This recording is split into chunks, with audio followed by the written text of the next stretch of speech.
Hello, everyone, and welcome back to my channel. Usually, I talk a lot about thyroid health, and I help a lot of women, whether that's Hashimoto's or hypothyroid. But today, we're going to talk about something very important, which is mindset, because that's the first step in healing. Welcome, Emilia. Thank you. I'm I'm so so happy to have excited you to be on. here. Yeah. I'm so grateful for the invite and I'm very excited to talk with you. Yeah, you're so young, but looking through your content, you are so inspiring. You're so brave, Thank you're you. so honest. So if you would just talk a little bit about yourself, because you live in a cottage.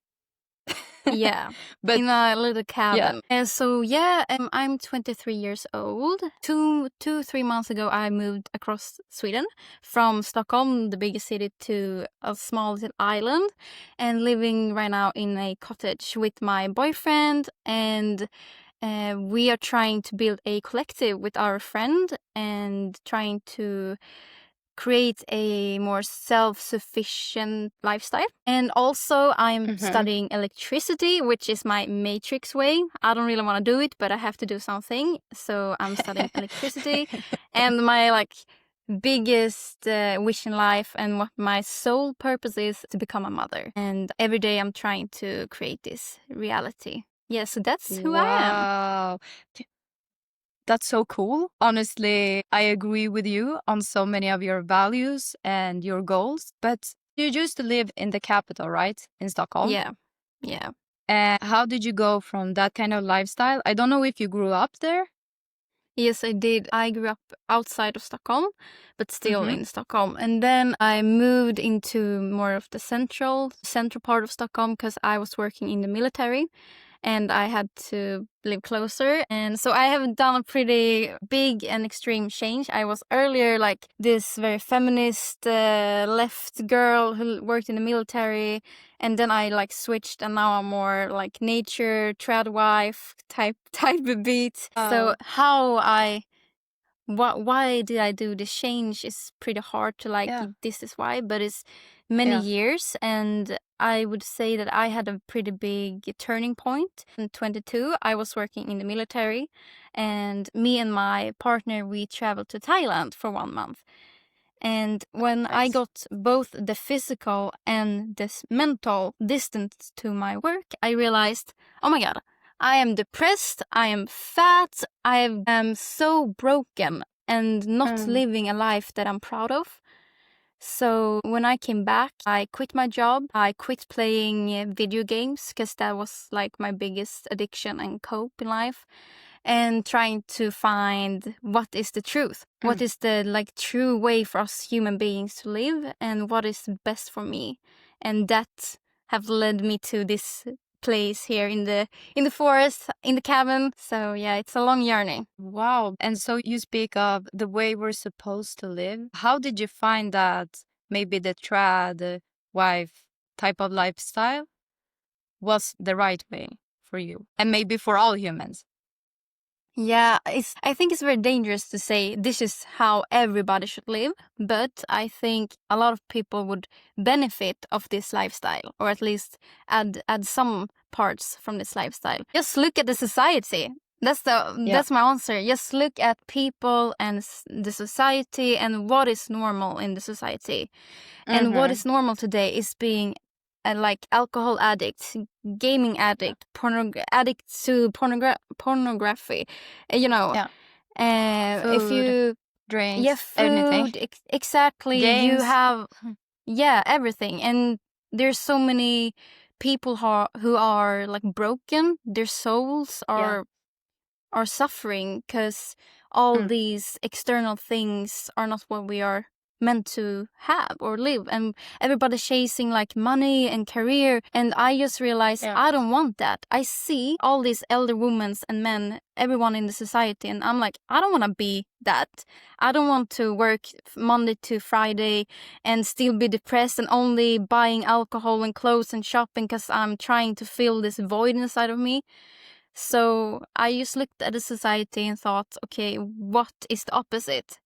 And that is family, relationship, partner, children, building tribe. Just by looking at the society, I think you can find a lot of answers and see this is not what we should do. Yeah. And if we look on how we have lived previously, it's a lot what you described. So it's probably what we're adapted to. As you said, this lifestyle, it's unfortunately, it's common.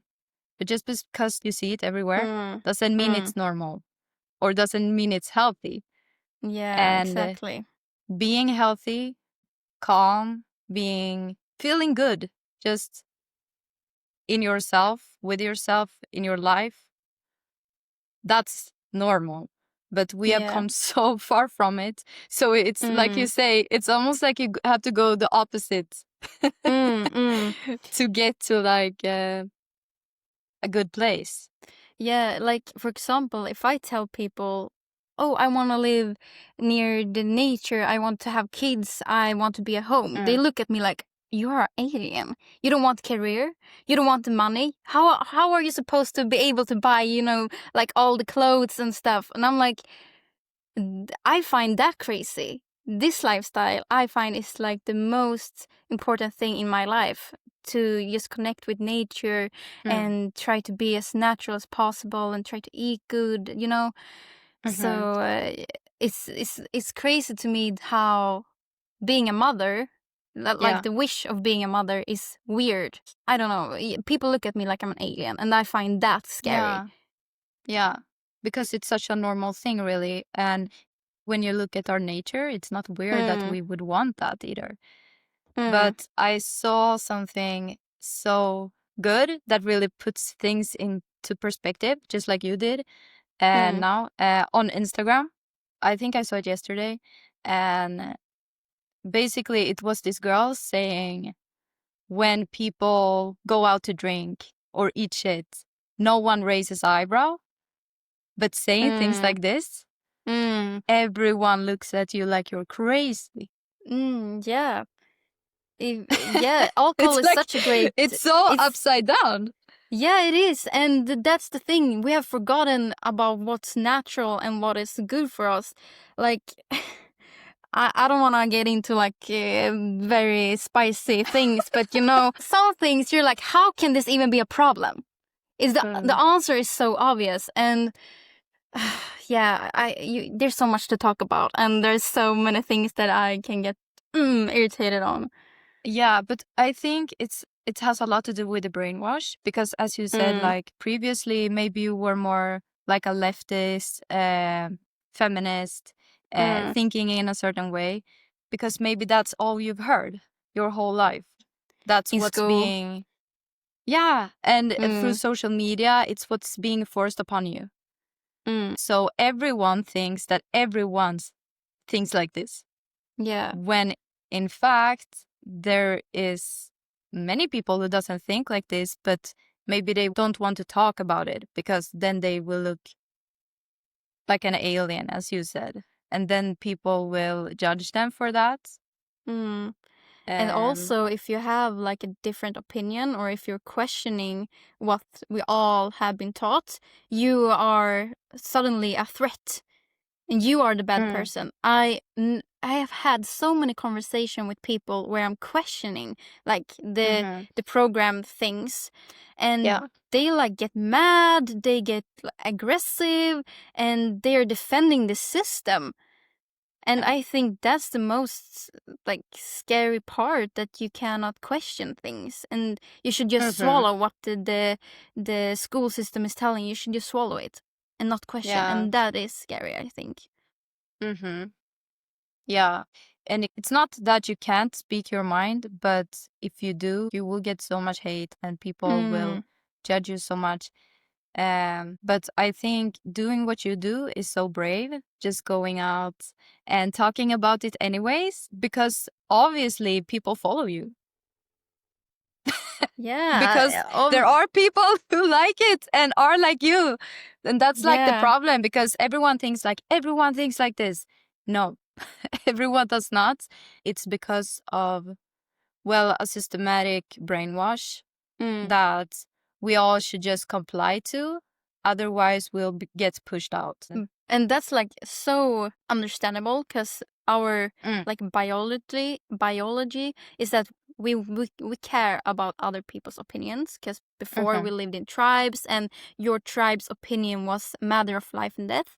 So it's not weird that you don't want to stick out, you want to be a part of the pack, but the pack is brainwashed, and it's like I would say like a cancer has been growing and growing and growing in the society, and now I don't want to follow that pack. I want to build my own tribe, and that's what I'm trying to do, and find the good woman like Elin. I know I saw her on Instagram and YouTube, and I was like, this is a girl I want in my social circle. Yeah, so we need to build our own tribes with people who are like-minded and have the same values, because we are rare.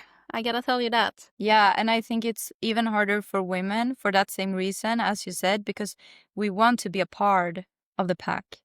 And say she has kids, it's even more important. But it's just fun seeing women like you. And I'm so happy you didn't get fooled with the whole feminist thing, because I think many people do. And I grew up very traditionally. So I think for me, I had that foundation. But then, of course, I got caught up also in this a little bit. And I'm so happy that we both got out, honestly. Yeah. I can't even imagine where I would be today if that was the case. I don't think it would be very nice. But you say on your Instagram bio that you want to be spreading light. What do you mean by that?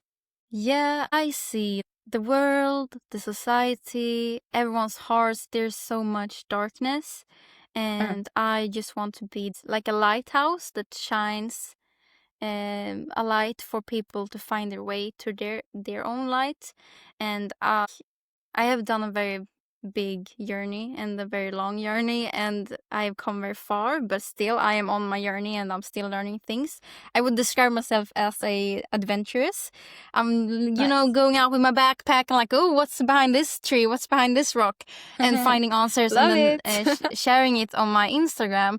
But I'm just trying to, because I think a lot of people might, if we're talking about like health and controversial things, people think we're trying to upset them or we're trying to be mean.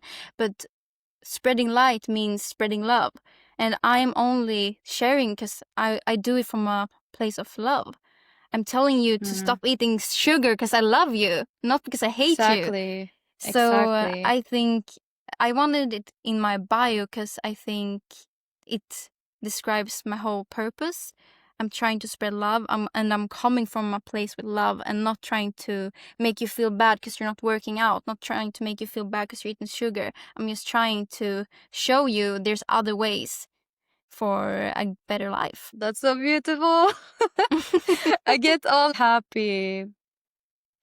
But I think other than programming, that's a big reason for people too, because it's like you're taking away their comfort. They are comfortable living in this bubble that the world works in a certain way. And as fast as someone tries to threaten that, they're the enemy. And I think we even talked about that a little on Instagram DMs. Even families can feel like this is wrong or why are you doing this? Like you're trying to do something from a bad place when you really do it so much out of love for them. Yeah. And wishing them all the best things. Health, love, good life, everything. Yeah, I can say that in my family, I'm a little bit like the black sheep because I am the one that sticks out. And it is a very hard path to walk when you're not thinking as everybody else and you're not doing as everyone else. It is very hard, and it can be very lonesome sometimes. And especially, like I said, we need this tribe, we need our tribe, we need people. And I can find it quite lonely most of the times when I'm at school. I know I probably won't connect with the girls there because I know they will probably not think the same way as I am. And that is a hard path to walk, but I think it only makes us stronger, and it is important to stick to the truth, and you feel when something is true and not.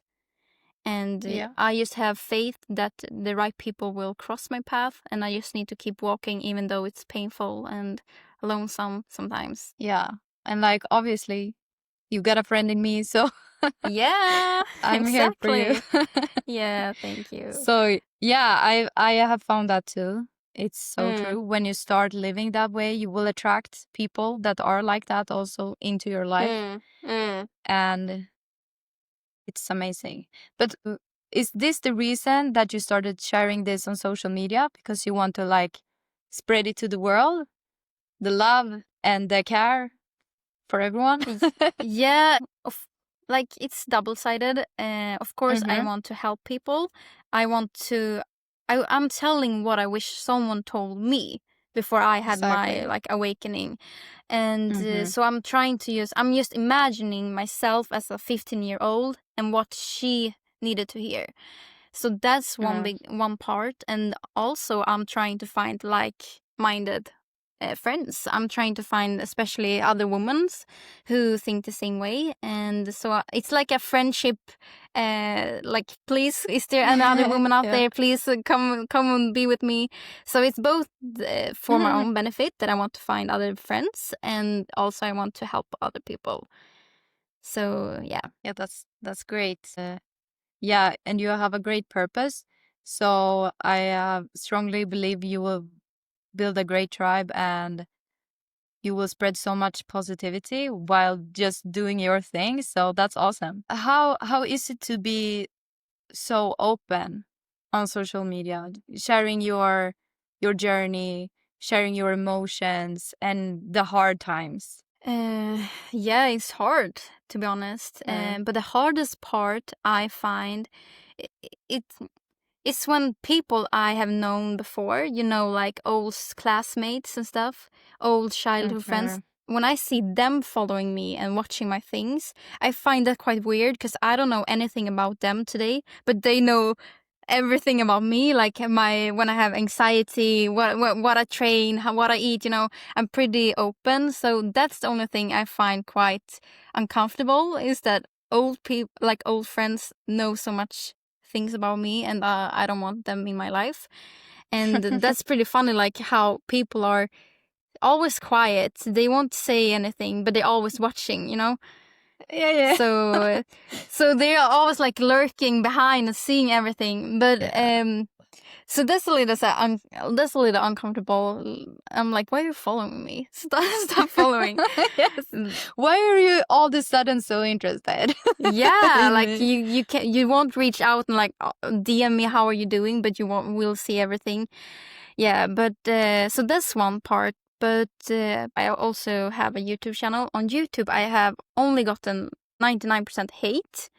And so that was very hard to like be open and be personal, and you only get hate. But on Instagram, that's a whole other story. I get so much like appreciation and love, and so it's not that hard, I think. And I am pretty social person. You will know pretty much anything about me because I love to talk and be open, because I think if I'm open, someone will open up.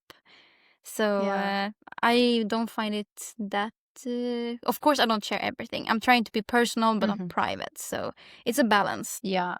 And this happened to me. I don't know if you have experienced it, but when you start to change, a lot of the old friends start to fall off also. Has this happened to you? Like you start to live in a different way, and maybe old friends or people who used to want to hang out with you, it's not so much that anymore. And maybe you also feel the same. You don't want to really. Yeah, so I actually don't. This might sound very sad, but I actually don't have that many friends. That's a choice I have made. I don't want a big circle, but so I actually don't have contact with so many people from the past. But And there's relationships that I'm questioning because I feel like we don't really share the same values and stuff. But it's very hard, I think, to know when to end something and when to. Yet now it's over. I don't. I. That's something I'm really struggling with right now, is to know when to end a relationship and not. And do I benefit from this? Is this just a dip in our relationship, or is it that we have grown apart? But one thing, I don't have so many friends because I just want a few close, then a lot of brief contacts. I just want deep and relationships that I care about and they care about me. So yeah, it's both, I would say. Yeah, but that's nice. I mean, it's more worth to have one good friend than 10 shallow friends, as they say. So I don't think that's a bad thing at all. I think it's another norm that you should have so many friends and you should go out every weekend and just hang with everyone. Like, No, thank I don't you. know. Yeah. I don't know about that. I mean, like, just by having like a boyfriend and a few close friends, I'm like, I don't have time for everyone, and I don't even have time for myself sometimes. So I don't know how you can have like 10 close friends. I don't know how are you able to give everyone the same amount of energy and time. It doesn't work. It doesn't work that way. No. So you have talked a little bit about how you think about today's society. Do you think perfection is something that is being idealized? You should be perfect, have it perfect, and everything should be perfect.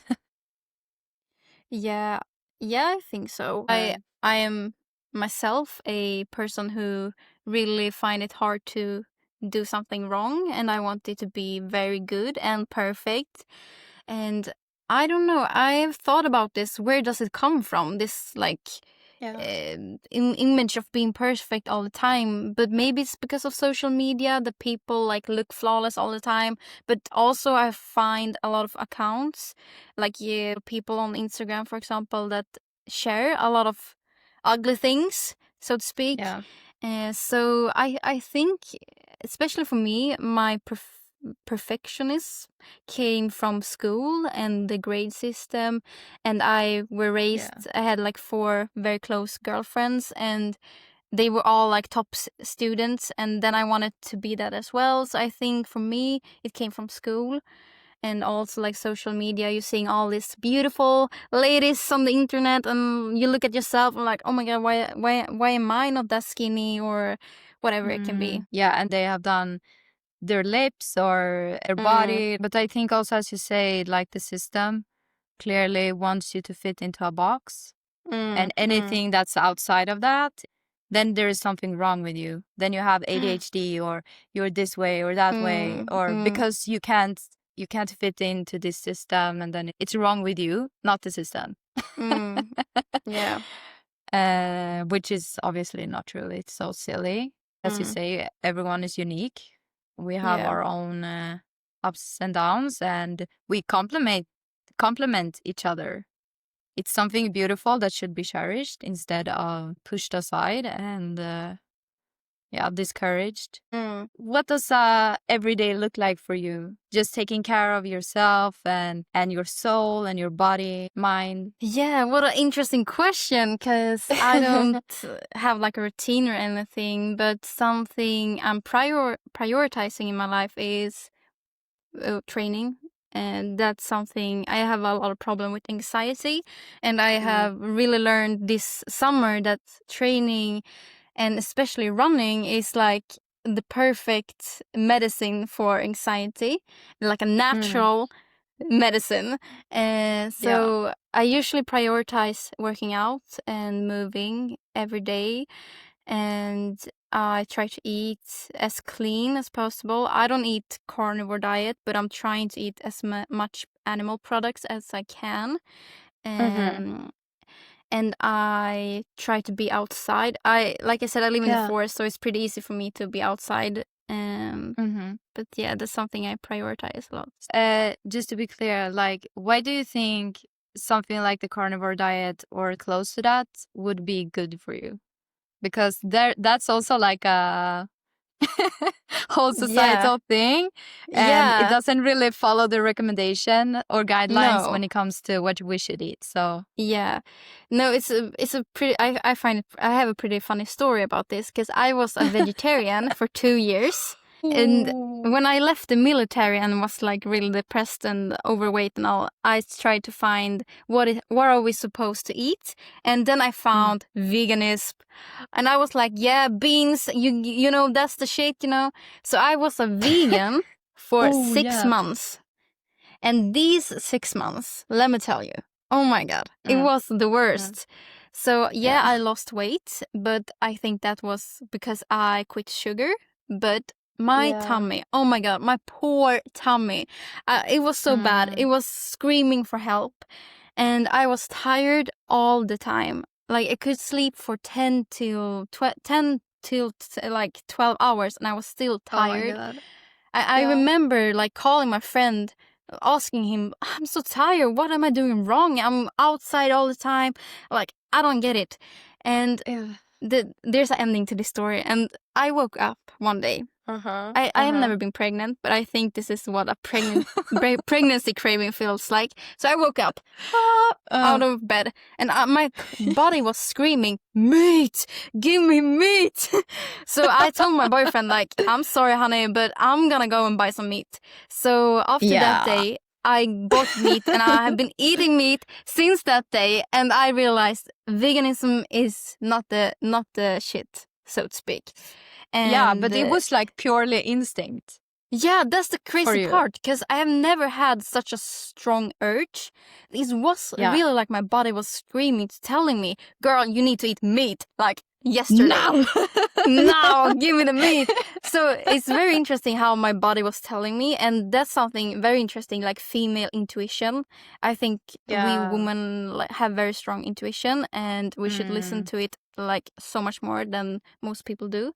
And my intuition was telling me, girl, you need some meat in your body. And I started eating meat, and I am so, like, my tummy is good. I'm not tired anymore. I have became, I'm much stronger now. Like, life is great when you eat meat. So it's pretty funny, because I think a lot of people will judge you if you tell them I eat carnivore or I eat a lot of meat. But when I tell them, like, I've been vegetarian and I've been vegan, they like, oh, okay.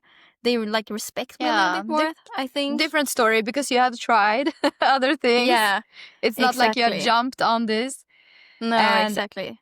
I think that a lot of people who go vegan have to be very knowledgeable when it comes to what they eat, because they have to get all the nutrition from the food. So they have to eat very many different plants, right? Yeah, because and you also need to you've been there. Yeah, and you also need to take supplements. And I was like, if this is the natural way of living as a human, why do I need to take like lab-made supplements? If this is the best way to live, why do I need to take something unnatural? So that was a really big change. And I was thinking, okay, meat, if I'm eating meat and animal products, I don't need to buy supplements or anything. Exactly. And it's like, many people judge it, but it's the most nutritional thing you can eat on the planet. You have everything you need in meat. And eggs, they are like nature's multivitamin. Literally, the egg yolk has everything, because it's supposed to create a little chicken, and it needs everything of that. It's like the perfect pill. If you would take one pill that would fix everything, I would take the egg. But if the thing is, when someone is very skeptical against the animal products and meat, I will just tell them, try it for 2 months, 1 month, and see how your body reacts, and then we can talk. Exactly. The human curiosity is how we develop the society, and I think that's one of the greatest things we have as humans. I would say that I'm here today because I am curious. I'm curious on people, on experience. And I think people should really bring out their curious side even more and ask people questions. Because we meet a lot of people. I work in service. I talk to a lot of people. I have been to different schools, and I find people to be very non-curious. They're not interested in learning new things and asking, how do you look at this? Why do you think so? Because my awakening, so to speak, is because I was asking questions. And that's actually how I met my boyfriend. Because I was curious. He had a tattoo, and I was like, what is that? And that led to like a very deep spiritual conversation. So I think it's very important. How did you guys meet? Because you share similar values, I can imagine. We met in military service, actually. It was Corona, in the end of the pandemic. So we were actually in quarantine together. And I remember him having like a specific tattoo, and I was like, what is that? What does it mean? I have never seen that before. And he's pretty spiritual, so we started talking about heaven and hell and God and stuff. And that was it opened my mind to think even bigger. So yeah. And thanks to my curiosity, we had a very interesting conversation that led to so many other things. That's such a nice story. Like, we met in the military service. It's like it's different. Very different, unique. Most people maybe meet on like Tinder, dating apps, I don't know. So it's a little bit more spicy. It's like military. It's like a movie. Your life is like a movie. Like sometimes it does feel like it. I sometimes feel like my life is a movie because I'm trying to just find pretty things all the time. And then my Instagram account, I love making like shorts and stuff because I'm just being creative and looking for things when I'm living with my boyfriend, and we have our friend here, and we're doing so much fun things. But sometimes I feel like, oh my God, my life is just a shit show. So it's up and down, of course. Yeah. But everyone's life is like that. Ups and downs, and it's a part of the journey. And anyways, like, what would a movie be without some drama? Some drama. Yeah, exactly. It's so nice because that also talks about mindset, because when you focus on finding good things in life and enjoying and being grateful for even the smallest things, then your whole life shifts. Everything is up here. Yeah, 100%. I agree.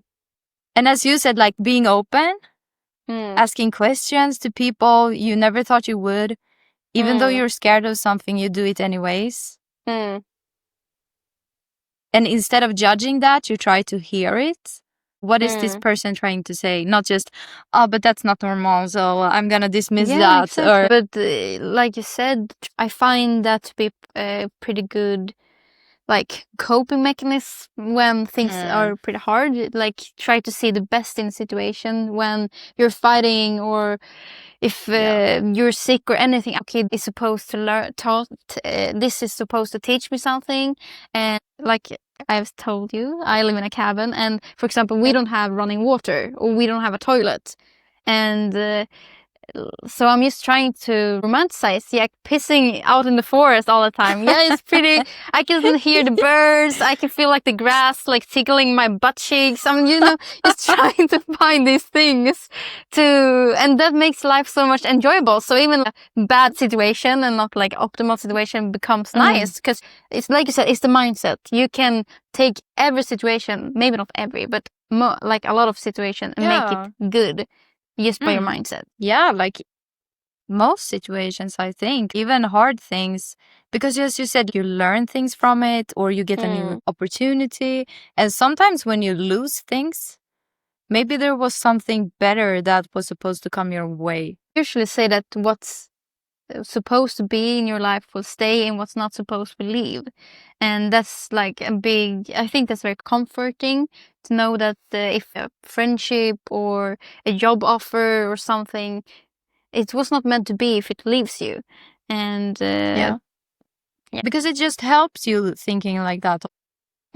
If you would think the opposite, then it wouldn't change the situation, but it could change how you feel, the way you view it. Either you see it as an opportunity or you see it as a loss. Some see it as a failure, but really it was a lesson. Yeah. I read one thing yesterday that I think is very, very good. It was reaction is redirection. That was really good when I heard goosebumps. Reaction is redirection. And I think that's so good because some people will say, oh my God, you're so cringe. You're always like, think positive. Yeah, but it helps. Why shouldn't I do it if it helps me? Like, come on. It makes my life better. Like I said, I'm pissing out in the forest every day, but I'm happy anyways because I'm thinking positive and I know this will give me something good. You're funny. It's so funny. Okay. Do you think confidence comes from things that scares you and then you do it anyway? Do you think that's a part of being confident? You overcome obstacles you never thought you would. This is a very interesting question because I've been thinking about this so much and I have struggled with my confidence like my whole life. And I realized something that's changed a lot for me was that if you say to yourself, I'm gonna do this. For example, if I tell myself, I'm gonna work out 3 times a week and I don't do that, that will literally destroy my confidence because I am not doing what I'm telling myself. I'm not trusting myself. So doing what you say you're supposed to do, that will give you muscles, but like on the soul. And also, if you do what you're scared of, yes, I think that makes you confident because you will prove to yourself that you are capable to do things even though it's scary. I like to say experience. I think we have a backpack and every time you do something you put it in your experience backpack. So by doing something that is uncomfortable, for example, I thought this interview things, this is the first time for me, I was pretty uncomfortable the thought of it. Like my instinct was to say no because I am not that good at English. have never done an interview, but I know that doing something that is uncomfortable will give me confidence. And it will be a experience in my backpack that I can take out whenever I will need it in another situation. Yeah. And even in training, as you said, like we're capable of so much more, but it's all here. How much can I take? That's actually something I have signed up for a half marathon in a year. And and every time I run, I am like, I'm struggling, it's painful. I think to myself, my mind is weaker than my body. My mind is weaker than my body because we are capable to do so much, but the mind is always the one stopping us. So in hard times, I try to remind myself that the mind is weaker than the body. In our nature, we have a tendency to do what's easy instead of what's hard because we want to save energy. Why waste it on running when we can lay on the couch and not to do anything? It's good that you remind yourself of that because then you understand, okay, this is just how I feel. It's not the truth, but I feel like this, but I can push through. Yeah, and I think it's very important in today's society, we can live a very comfortable life. And when I lived in Stockholm, I had a shower, I had like a dishwasher, very comfortable, I lived very close to my job. It was very comfortable. But comfort is so killing. It might sound a little bit weird, but what I'm trying to say is that we need uncomfortable to grow. And we need to grow because otherwise you will lose your spark, your fire if you're never pushing yourself. So for me, for example, moving here to the cabin has been really uncomfortable, but I have grown so much. And I'm always trying to do new things like the half marathon. Move here and learn how to grow food. And we're talking about getting animals and stuff. So a too comfortable life is not good for us. We need some kind of uncomfort, and that will also give confidence. But you seem like a person who wants to grow and develop yourself. Self-development, like that seems like very much your vibe. And yeah, definitely. I think it comes from like a couple years ago, I was a loser. I was this overweight. unathletic girl who couldn't run, who couldn't lift, who had like no skills in real life. So I really wanted to come as far away from this place. So I'm always trying to grow, and I want to be a big person. I want to be a strong person. I want to be able to help other people. And then you need to push yourself. You need to learn things. You need to have hard conversation with people. For example, like yesterday I had a conversation with my friend, do something we call mosning, which is you have a conversation where you just slap the other person with truth. So he really mosade. He really slapped me with the truth and gave me like criticism. Like you being this and that and that, and it hurts, but that is what we grow from. So we need to be in, sometimes we need to be uncomfortable to grow and to become a better person. And I don't know how else to live. I mean, if you don't want to grow and learn, what are you then? Like a couch potato? Yeah, I think you're wasted potential, because it takes so little for you to just become 1% better every single day. You just have to make some small change and you will grow as a human and become better every day. But I really felt when you said that thing with the musa, musning, because it's so true. Your friend, he doesn't do this because he hates you. No. It's the opposite. He tells you the truth exactly. because he loves you. Yeah. And that is also one thing that has gone so screwed up in our society today, that if something might come off as a little bit rude or hard for someone to take, then you shouldn't say it. Yeah. But then we become a society who lies because it's more comfortable. We never tell anyone anything constructive. Yeah, because I think if you live in a lie, your body will get sick in some way. Either like physically or mentally, you will react to lies. And that's why I am such a big follower of living the truth and trying to live as natural as possible. We actually say, me and my friends, that mosning is an honor. It's an honor to get the truth handed to you. This is not good. This is wrong. You should change this way, because it's my tribe and I trust my tribe and what they are saying. And it hurts as hell, but I know I will grow from it. And in today's society, people don't say things to each other. So they're just living and becoming this. Maybe that's why I'm just thinking about like elder people, like 40, 50 years old. Like my perception, maybe? My perception of single people today who are like 40, 50. I think why so many people are single is because no one has told them this is bad and this is good. You should change this part of you. They're just living in this lie and thinking, no, I'm not toxic behavior. You are toxic. And they just, you see what I mean? Like what they really need is like an ex-partner who told them like, you are really toxic on this and that. And you should try to learn, or you have trauma, you should go to and talk to someone. But I think people don't do this. So they're just single and they only have like a lot of cats and drink alcohol instead. Yeah, because why you want to grow is because also, obviously you become a better person, but you want to have a better life. Who doesn't want that? But you cannot change your life if you don't change anything you're doing or yourself. And that's just facts. If you go the same way, you're gonna keep going the same way until you change direction. And so the definition of insanity is doing the same thing and expecting a different result. Doing the same thing and expecting different result. That's insanity. Exactly.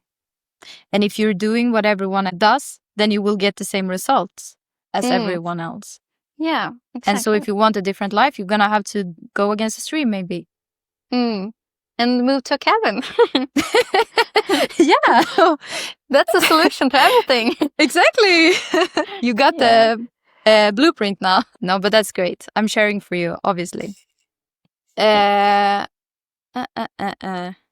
do you think it's important to think long term? when it comes to building or create the life you want? I like the saying, like you said before, we started recording, ripples on the water. You do one thing and it will get consequences and be bigger. And that's what I'm trying to do. So I'm thinking a lot about my future kids and what kind of mother I want them to have. So I'm thinking very long term. I'm thinking, where do I want to live? What am I going to work with? For example, I want to be a stay-at-home mom. How are we gonna make that happen? I'm thinking very much long term, but also it's a balance. You also need to be in the present, be right here, right now. So it's a balance, I would say. Yeah, makes sense.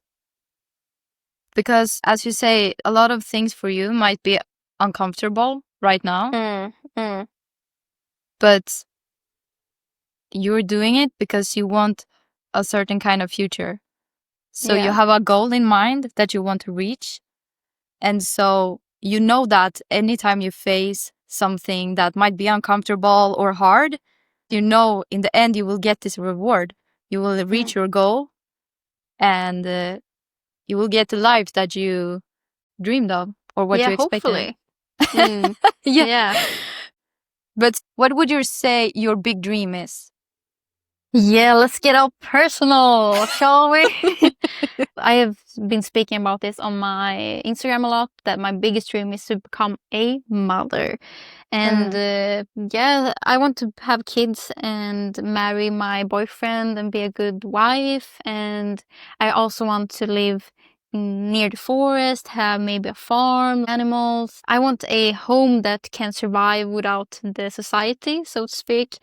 So that's my trad wife thing. That's what I'm dreaming of. How So about you? beautiful. No, it's basically the same, honestly. Yeah. Because I don't want to be dependent on anything, which is also why I've fought so hard for my health.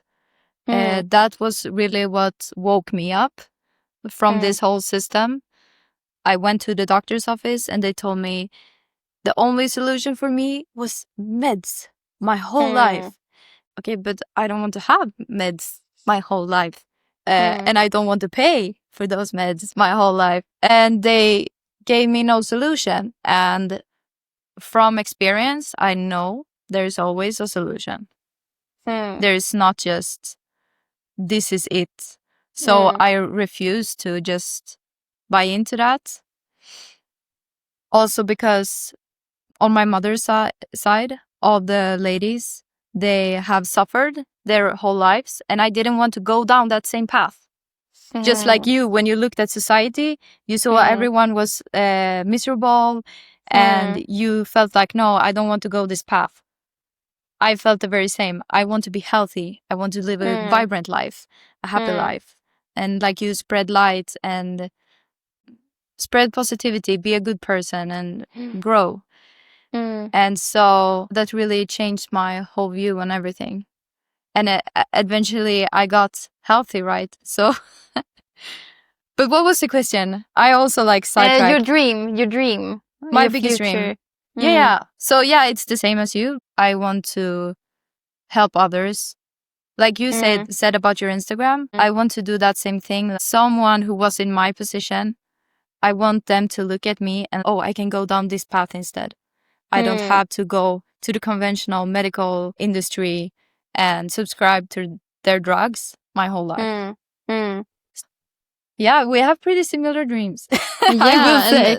And that makes me so happy because, like I said, when I'm at school, for example, or at work, I'm talking to girls in my age and they're all like, oh, I want to party, I want to travel, I want to sleep around and things like that. I'm like, I'm not connecting with you, y'all. I don't want that. So I find it to be quite hard sometimes. I know I have a lot of colleagues who are 19, 18, and they look at me like I'm my grandma. When I tell them I want to marry my boyfriend, I want kids, they look at me like, oh my god, how old did you say you were? I'm only 23, but you're acting like you're 65 or something. Yeah. So it makes me happy to hear that we share the same dream. Yeah. But I actually think that the grandmas, they nailed it. They are like taking care of their flowers and dogs and going out in nature and feeding ducks. Yeah, that's It's like they enjoyed, as you said, the small things.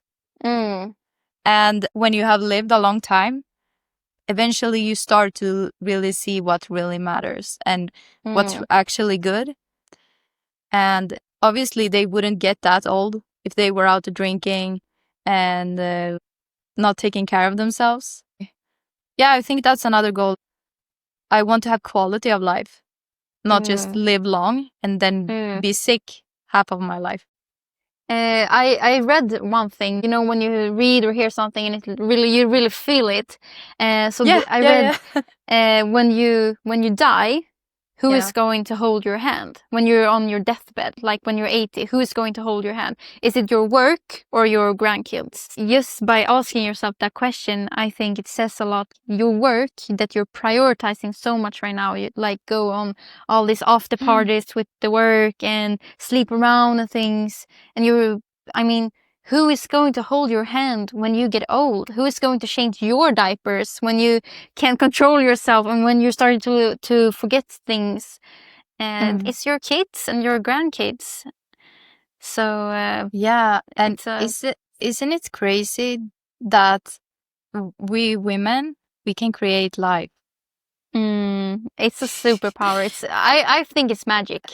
Yeah, it's so cool. Honestly, we're building the baby. Yeah, it's crazy. With a little help, but it's very little. Yeah, exactly.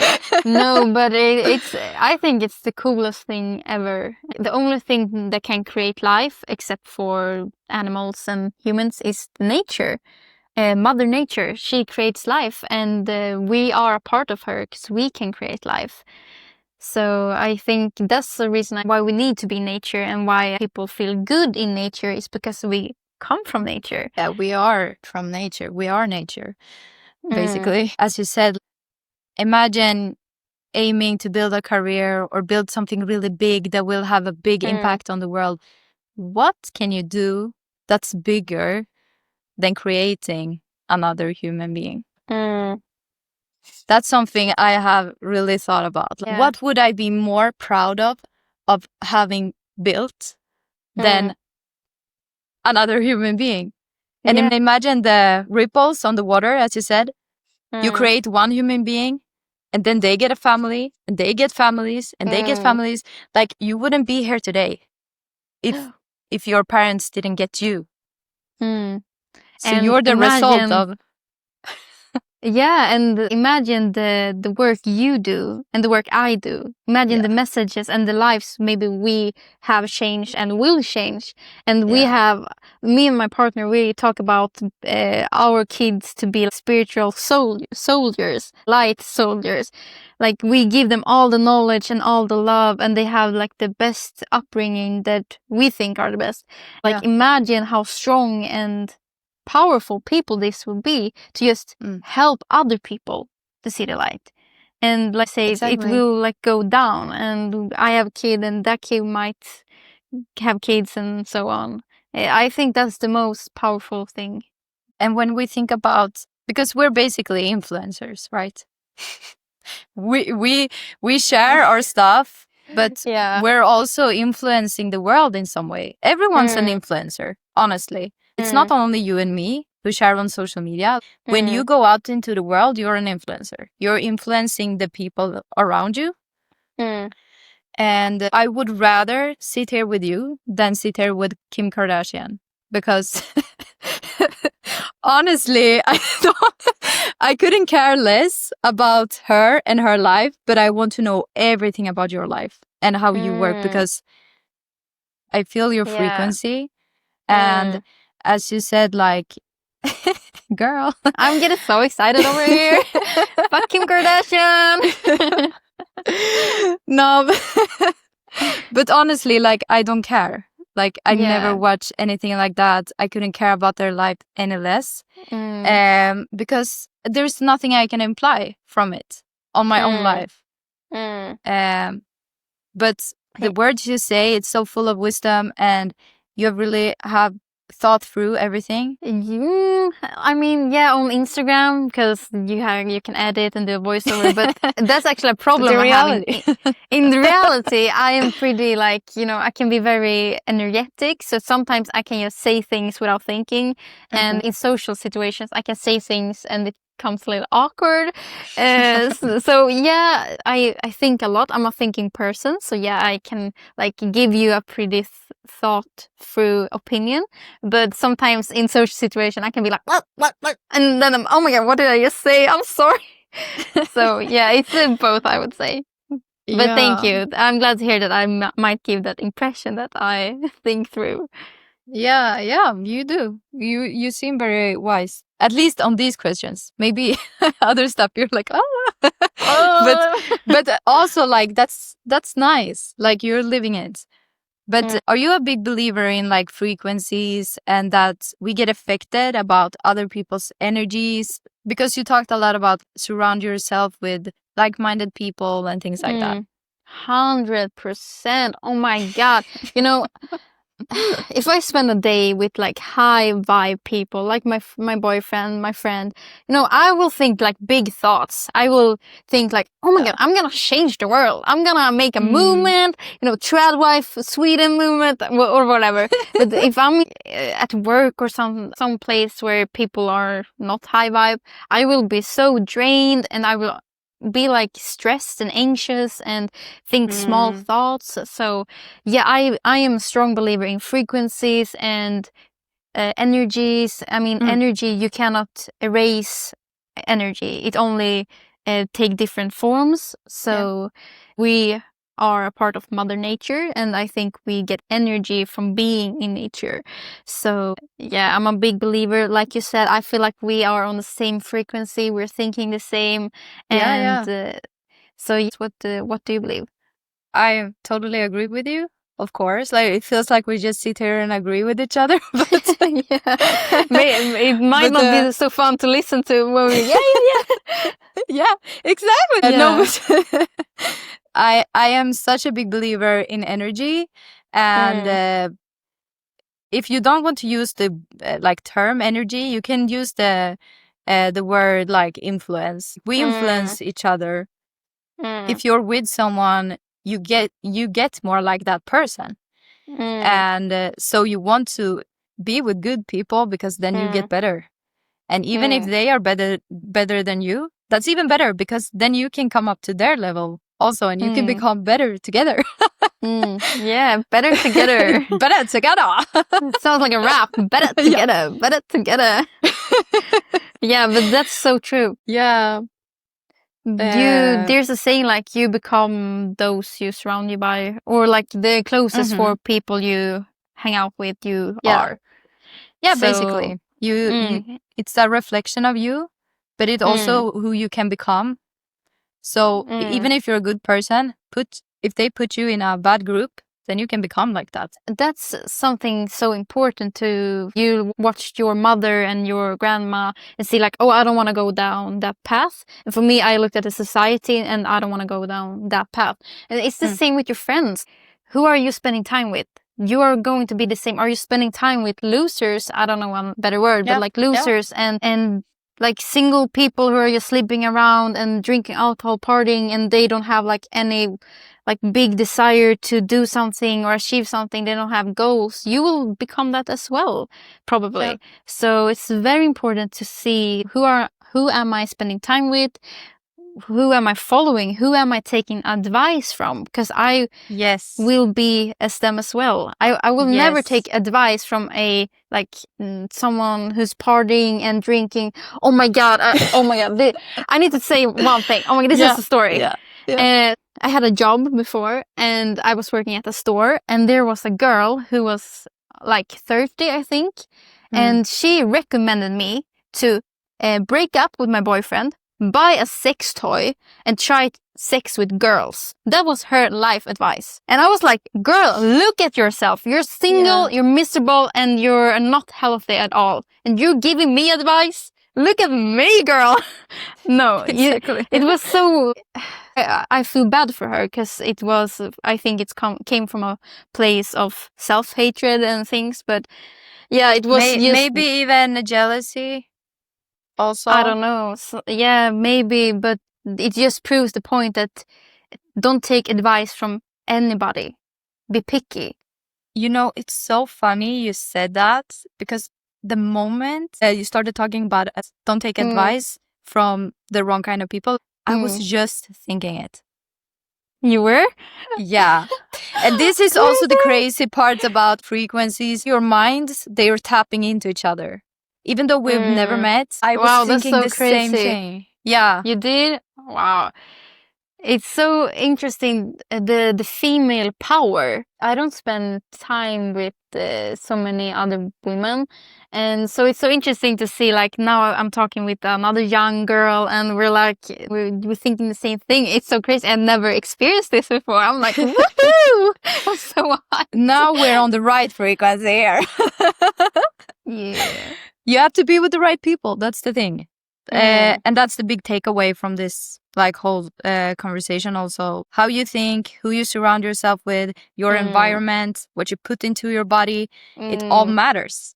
Yeah, yeah. Because some people think health is just like training and food. It's so much more. I mean, like, there's so many parts. The food, environment. To feel good and be happy is not just stop eating sugar. It's so much more. So that's yeah. like how that's like the attention span on how much you get to say in a reel or something. Eat good. And then they're like out and they think, oh, that's all. But no, it's as you say, it's so much more. Okay, I want to ask you something spicy, maybe. Okay, how was it doing military service? And why did you go into that? Well, I have never actually spoken about the military and stuff on my social media. I have never mentioned it because it's such a hard topic and it's very controversial, and yeah, it's a lot of layers. It's like an onion. You start peeling and it gets more and more. So it's the first time of me speaking about it. My experience. Okay, we start from the beginning. Why did I want to do the military? So it all began when I was 17, and there was a military girl who came to my school and were telling us like, oh, if you want to try out, we have a female weekend, you can come and do things. And just before this, I had seen a movie called Yes Man.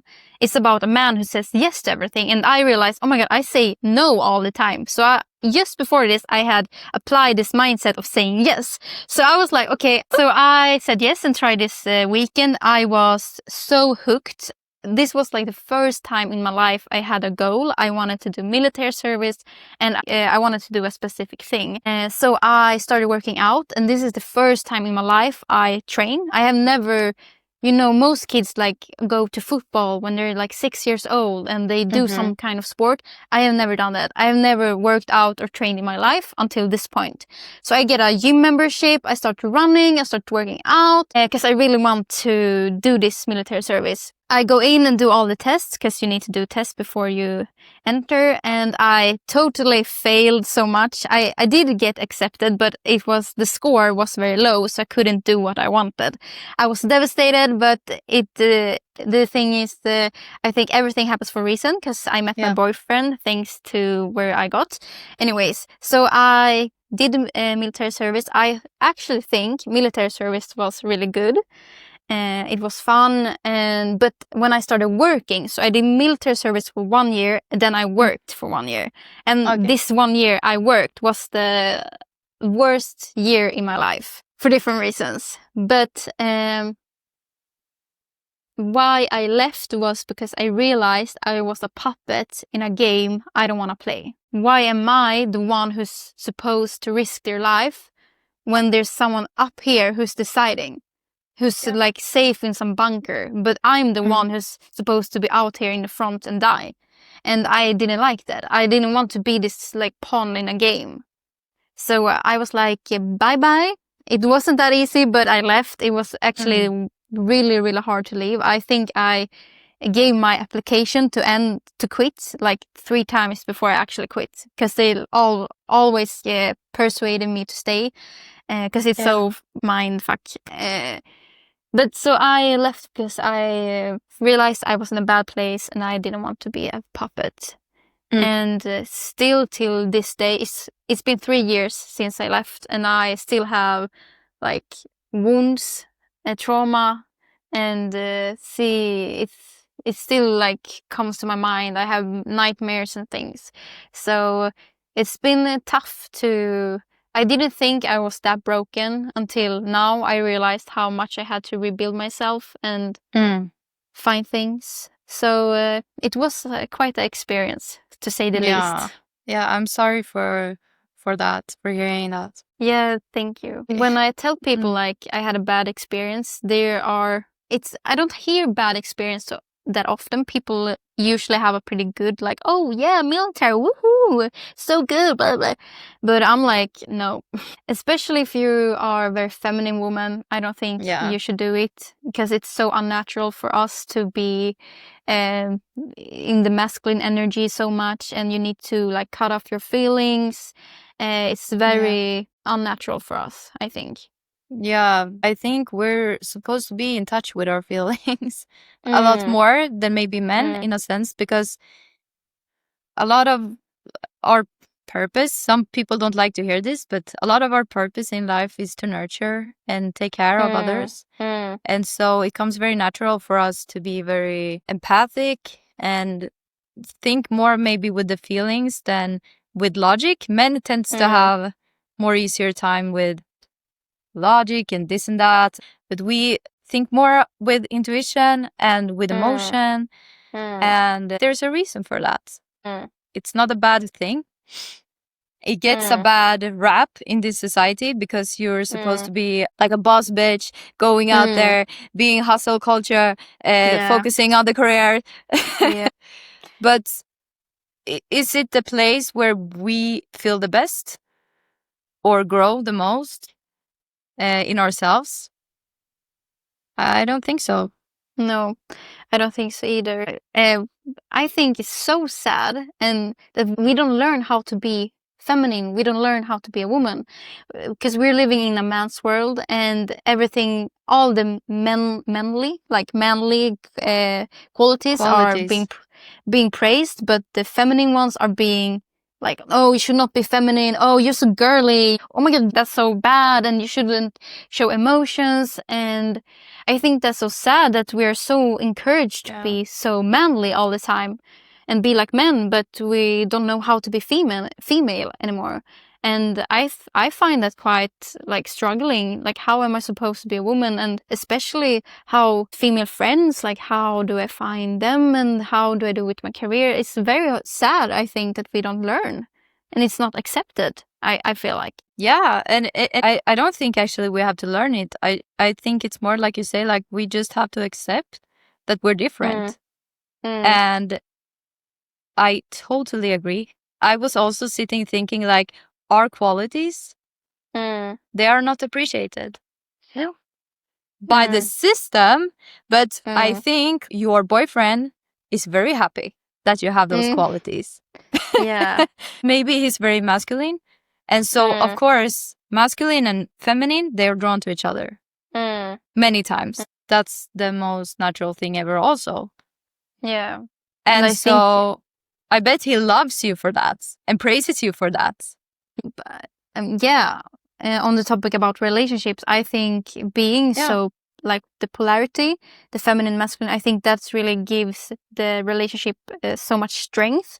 And I can say that 4 years in, and our polarities are growing. Like he's becoming much more masculine man, and I'm becoming more feminine, and that has just been beneficial for our relationship, and it's stronger than ever. And I never thought a 4-year relationship could be this good, but it is, and I think it's thanks to me being feminine and he being masculine, because there's this like tension and the polarity. So I think it's so important, and it's so sad that this is controversial, and that you're not supposed to be feminine, but being feminine is the best thing. It's the gift. It will give you joy. Your soul will vibrate more, and you will attract more people. Yeah, it's just it's so insane that we're taught not to encourage this, but this is our superpower. Exactly. And just that we are not stronger separately. We're stronger together. And we complement each other. We don't have the same qualities, but maybe it's because when we're together, then we get full. Yeah. Oh my God. And even more. Yeah. Like probably you have heard, oh, you don't need no man. You can love yourself. You need to be whole before you go into a relationship. Something I have realized is that you are not whole until you meet your man. That, like, I thought that I need to be complete by myself, but now when I have this masculine man, it's like yin and yang. We're like, now we are whole. Now I'm working. When I am like the backside of being feminine, like emotional and being sad, whatever, he's the one taking me up. So I am complete thanks to my man, and I don't want anyone else to say that it's not true, but it is. You can be whole with your partner. I think that's the natural way for us to live, to be two. Exactly. Yeah. And how do you feel? No, exactly. Like it's so ridiculous because obviously we can do everything. We can do anything. Did I feel my best? Hell no. Like, no, I did not. When I met someone who could work as a team, that's when I felt my best. That's when I felt even stronger. Okay, I was strong by myself, but team, how is not that more powerful? And why is there so much praise about doing everything yourself? That's so stupid, honestly. If you can work with someone, why not?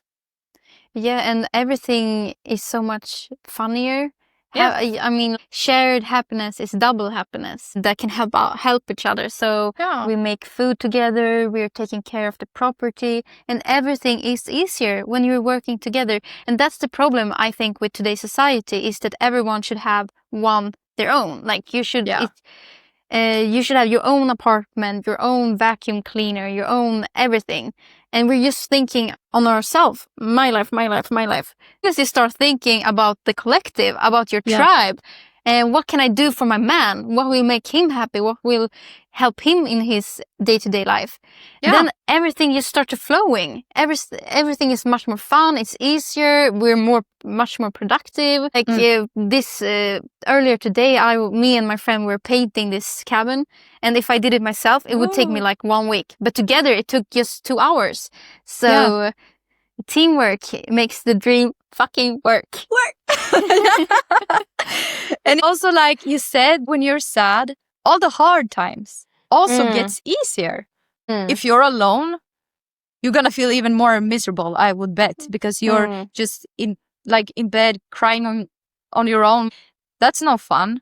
Having someone that supports you through the hard times, and like when you support your man, you're helping him to build, and so your life together also will get better because you support him. So everything just goes like this. Yeah, 100%. But people don't see that. No. But how do you think, if there's a girl listening to this and okay, I'm single, but I want a masculine man, what do you think she needs to do to attract a masculine man? That's hard. But that's really hard. What do you think? Because you went to the military, which was very in the masculine, and then you met him. I was very masculine when I met my boyfriend. I even shaved my head, so I even look like a man in the military. So you had to no, it was on purpose. I wanted to do it, so I shaved because I wanted to do the experience. But now I'm trying to have I want long hair. I want it to go down to my butt. But that was in the past. So I shaved my head. So I was feeling like a man, and I fucking look like a man. So but how do you attract a masculine man? I think it is being feminine, like don't be afraid to be a woman. Yeah, listen to him, respect him, try to understand him. Because I talked in a podcast earlier about that we kind of see each other as enemies, like women versus men, but really we're a dream team, as you said. We should work together. So even if you are a hustler or in your very masculine energy and everything around him, try to be in your feminine. Yeah, be brave and not do what you've been taught by the society. We women, we hear all the time like, yeah, he should be strong, independent. He shouldn't pay on the first date, whatever. Like, let's give him space to be a gentleman. Give him space to lead, and also I'm a big fan of just communication. Tell him, and what are you looking for? I don't support like sleeping around and that kind of thing. So I'm like, if you're dating to find your husband, and if he don't want to be masculine, then just throw him away. So yeah, and I think today some men, they are afraid to both get rejected, but also to talk to women because they're afraid they might, well, oh, he tried to talk to me. He tried, like, it's almost like they don't like men. So men stop trying to even approach a woman. And they're scared too because maybe they file a report on me because I tried to say so that true. you were good looking. Yeah. I was actually thinking the same, that maybe men are very scared of women, like especially like feminist women who are like, I hate men, I will cut your dick off if you're even looking my way. Yeah. And so I understand that it's not easy for men, but yeah, I think it's like I said before, listen to your intuition. That's how it was for me. I met my man, and my intuition was screaming. Like, it was when I was vegan, I wanted to eat meat. My body was screaming, I should reach out for. It was just the same thing when I saw you on YouTube. I was just this feeling like I need to reach out to this girl. So I think just try to be feminine, and if your gut is telling you reach out to this person, do it. Be fucking brave, because people are scared today, and especially when it comes to like social interactions, I think people are a little awkward and they want to do it by the phone and stuff. But so I think just take the first step might help. Yeah, but the part about intuition, that's so true. Because I felt that so strongly also. I almost felt like drawn. Yeah. Yeah, it was the same for me. Like a magnet. Like magnet. Yeah. This is so crazy conversation. It was exactly the same thing. I remember seeing my boyfriend. I hadn't even spoken to him or anything, and I just felt like drawn to him. And I remember when he left, and I was almost crying because I didn't want him to leave, and I felt like I need to talk more to this person. So listen, girls, to your intuition. It's so important. That's so crazy also, because we both felt this.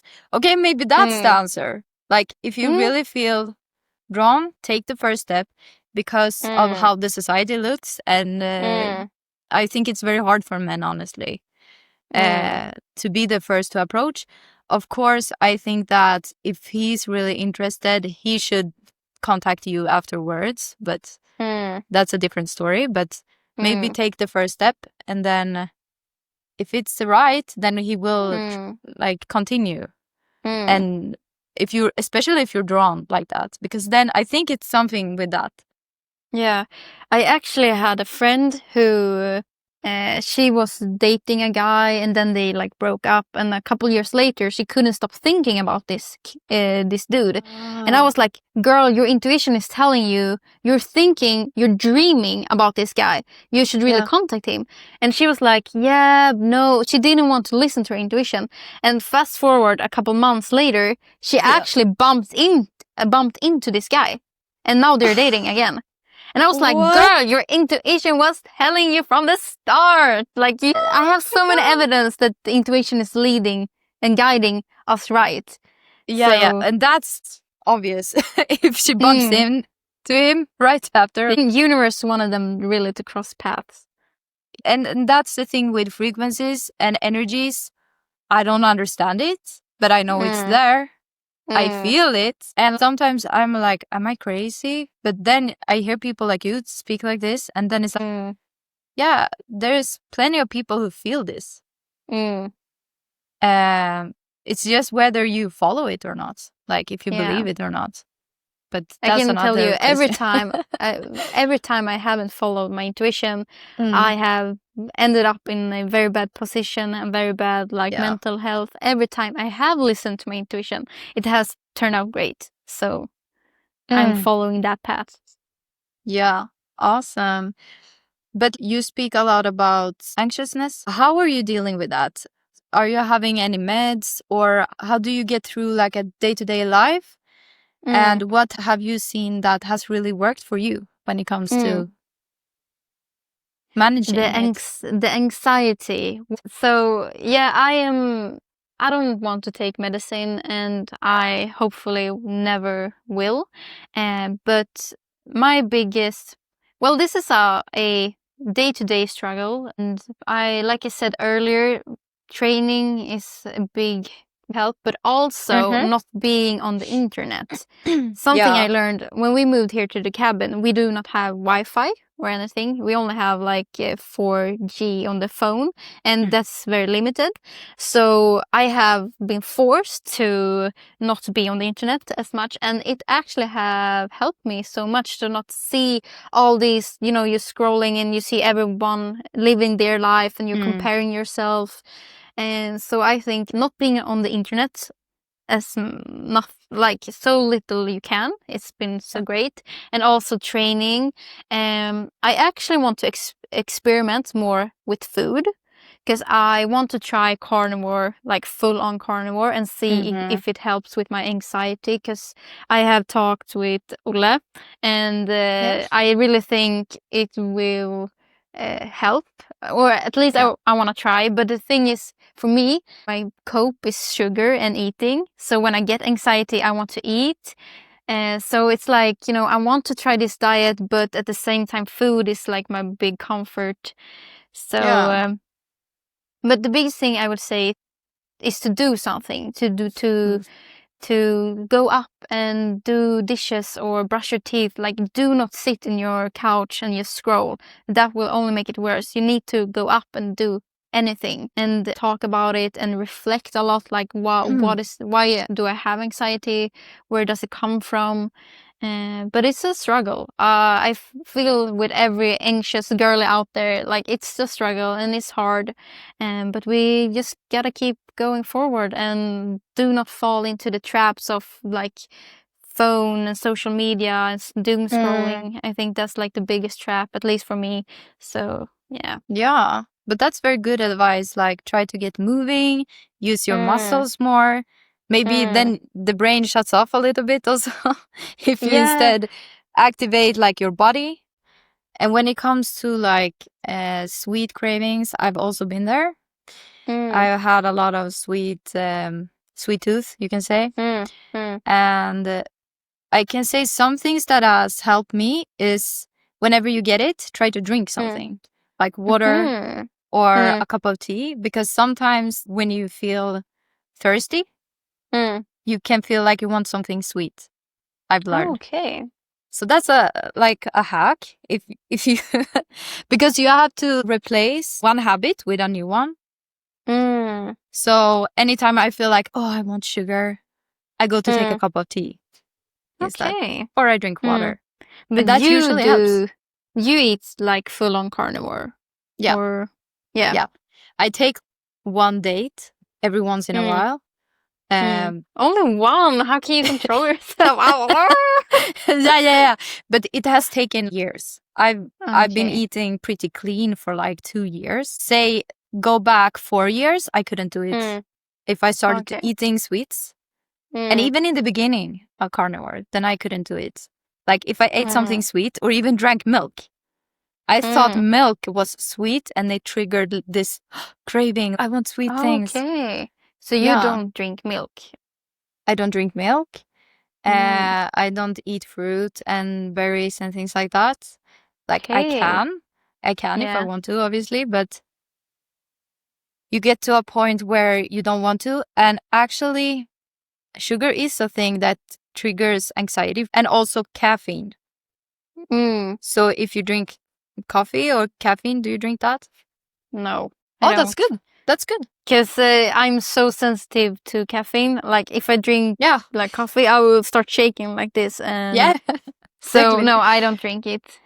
Yeah. I get so anxious of caffeine. Like I don't feel good in my body. I feel stressed. I feel my heart rate go up, and that makes me anxious. I feel like this.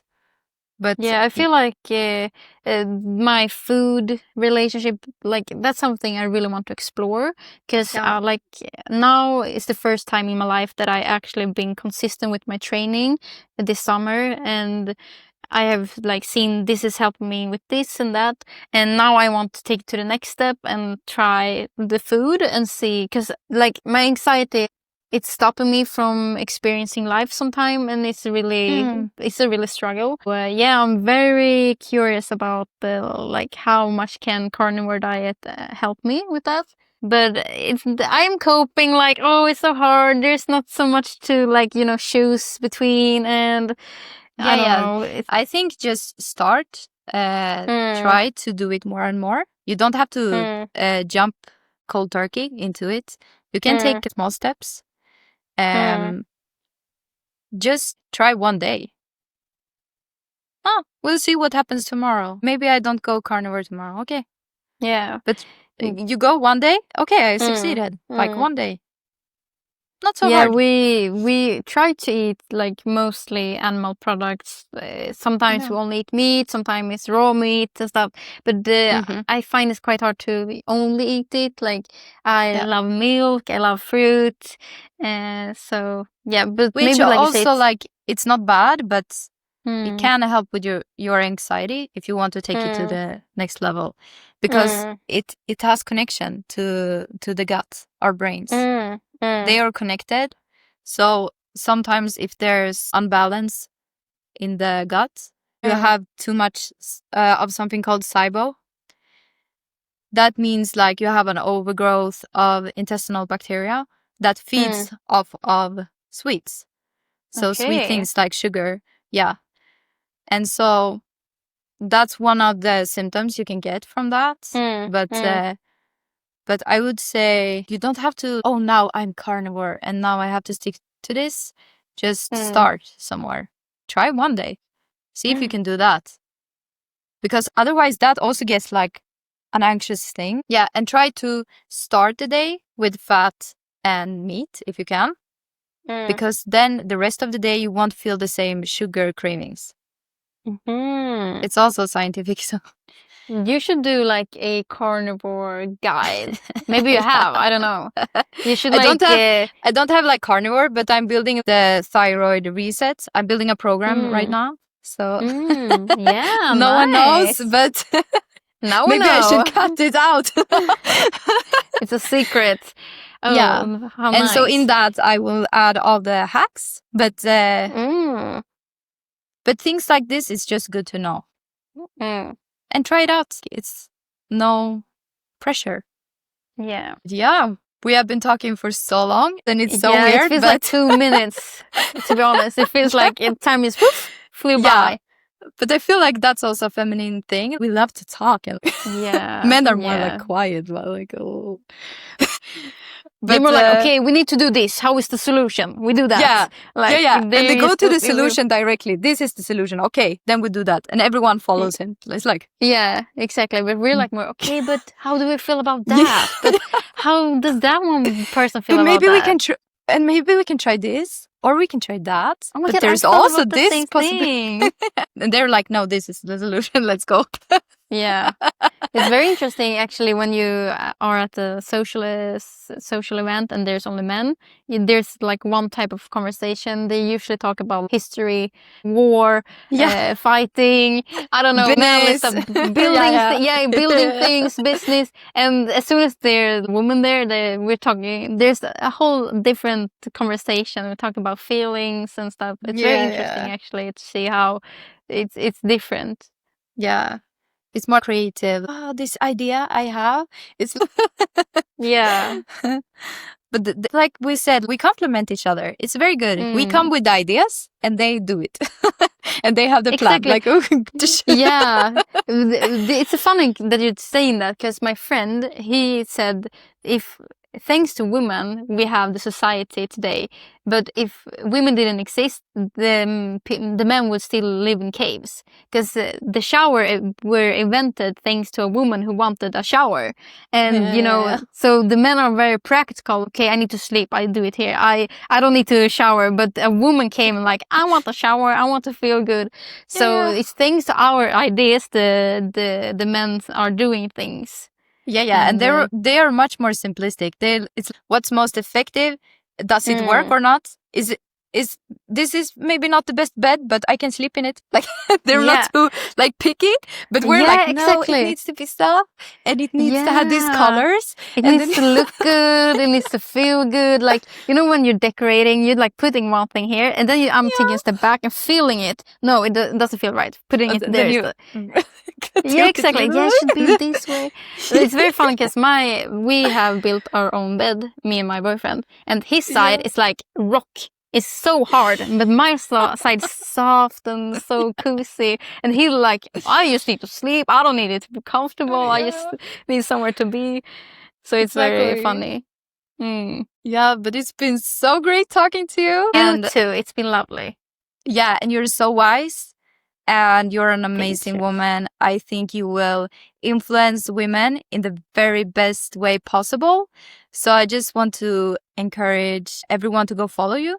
So where can they follow you? So unfortunately, I only speak Swedish on my platform. But if you're a Swedish listener, I have an Instagram account called Emilias Videodagbok, where I post about my life here in the cabin and thoughts and feelings. So go and check it out. Yeah, go follow her. I mean, honestly, she posts fire stuff on there. So, and have the best day. We continue this talk after, so don't worry. Bye-bye.